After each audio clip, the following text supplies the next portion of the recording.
Good morning. അപ്പൊ നമുക്ക് തുടങ്ങിയാലോ? രാവിലെ തന്നെ നമുക്ക് സ്പെഷ്യൽ നട്ട് ബോൾ കഴിച്ചു തുടങ്ങാം. കുറച്ച് ദിവസമായിട്ട് ഈ ഒരു സാധനം കഴിച്ചുകൊണ്ടാണ് എന്നും ഞാൻ എന്റെ ദിവസം ആരംഭിക്കുന്നത്. എല്ലാരും പറയുന്ന പോലെ എന്തെങ്കിലുമൊക്കെ ഗുണങ്ങൾ ഉണ്ടാവുമോ നോക്കാം. തലേ ദിവസം ഉലുവ വെള്ളത്തിലിട്ട് വെച്ചിട്ട് ആ വെള്ളം കുടിക്കണം എന്നാണ് ഞാൻ വിചാരിച്ചിരുന്നത്. പക്ഷേ ഞാനത് മറന്നുപോയതുകൊണ്ട് തൽക്കാലം നമുക്ക് പച്ചവെള്ളം കുടിച്ച് അഡ്ജസ്റ്റ് ചെയ്യാം.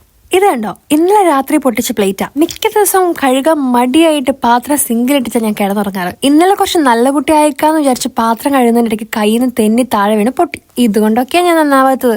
അപ്പൊ ഇനി നമുക്ക് റെഡി ആയിട്ട് ജിമ്മിൽ പോവാം. ഇടയ്ക്കൊക്കെ ദേഹം ഒന്ന് ചെറുതായിട്ട് അനക്കണല്ലോ. ഇന്നെനിക്ക് സാധാരണത്തെക്കാളും ഒരു ചെറിയ തിരക്ക് തോന്നിട്ടോ. പിന്നെ ഒരു 1 hour മാത്രം അവിടെ സ്പെൻഡ് ചെയ്യണമെന്ന് എന്റെ ഉദ്ദേശമുള്ളൂ. ഇതിൽ കൂടുതലൊന്നും വർക്ക്ഔട്ട് ചെയ്യേണ്ട ആവശ്യം എനിക്കില്ലെന്നാണ് എന്റെ തന്നെ ഒരു തിയറി. ഇതിൽ തന്നെ പകുതി സമയം ഞാൻ ബ്രേക്കും എടുക്കും. അപ്പൊ നിങ്ങൾക്ക് ഊഹിക്കാലോ. കാര്യം എന്തൊക്കെയാണെങ്കിലും രാവിലെ എണീക്കാനും ജിമ്മിൽ പോകാനും കാണിച്ച ആ ഒരു മനസ്സ്. രാവിലെ എനിക്ക് ജിമ്മിൽ പോയി ആക്റ്റീവായിട്ട് തിരിച്ചു വരുന്ന ആൾക്കാരല്ലേ നിങ്ങൾ കണ്ടിട്ടുള്ളൂ. പക്ഷെ ഞാൻ തിരിച്ചു വന്നത് ഉറക്കപ്പിച്ചായിട്ടാണ്. പക്ഷെ എനിക്കിന്ന് കുറച്ച് പണികളുണ്ട്.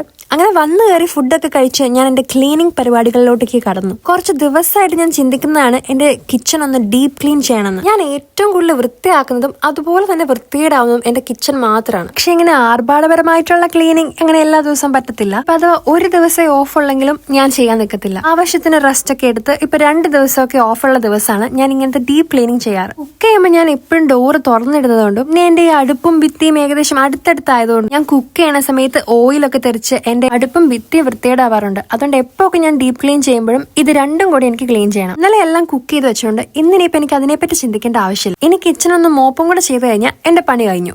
അങ്ങനെ അതെല്ലാം കഴിഞ്ഞു. ഇനിയിപ്പോ റെസ്റ്റിന്റെ സമയമാണ്. പ്രത്യേകിച്ച് ഒന്നും കാണാനില്ലെങ്കിലും ഞാൻ ഈ സോഫയിലിരുന്ന് ഇടയ്ക്ക് ചുമ്മാ ഒന്ന് പുറത്തോട്ടേക്ക് നോക്കാറുണ്ട്. പുറത്ത് എന്തൊക്കെയാ നടക്കുന്നതെന്ന് നമ്മൾ അറിയണല്ലോ. പിന്നെ എന്റെ ഈ ഒരു ചെടിക്ക് ചെറിയൊരു വാട്ടമുണ്ട്. അറിയില്ല എന്താ കാരണം. ചിലപ്പോൾ വിന്റർ ആയതിന്റെ ആയിരിക്കാം. എന്റെ ഈ മുടി ഇങ്ങനെ കെട്ടിവെച്ചിട്ട് എനിക്ക് നല്ല തലവേദന ഉണ്ടായിരുന്നു. അങ്ങനെ മുടിയൊക്കെ കഴിച്ച് കുറച്ചു നേരം ഫോൺ നോക്കി അങ്ങനെ ഇരുന്നപ്പം എനിക്ക് നല്ല ഉറക്കം വന്നു. പണിയൊക്കെ തീർന്ന സ്ഥിതിക്ക് ഒരു ഉച്ചമയക്കമാവാം. അപ്പൊ ശരി, ബൈ.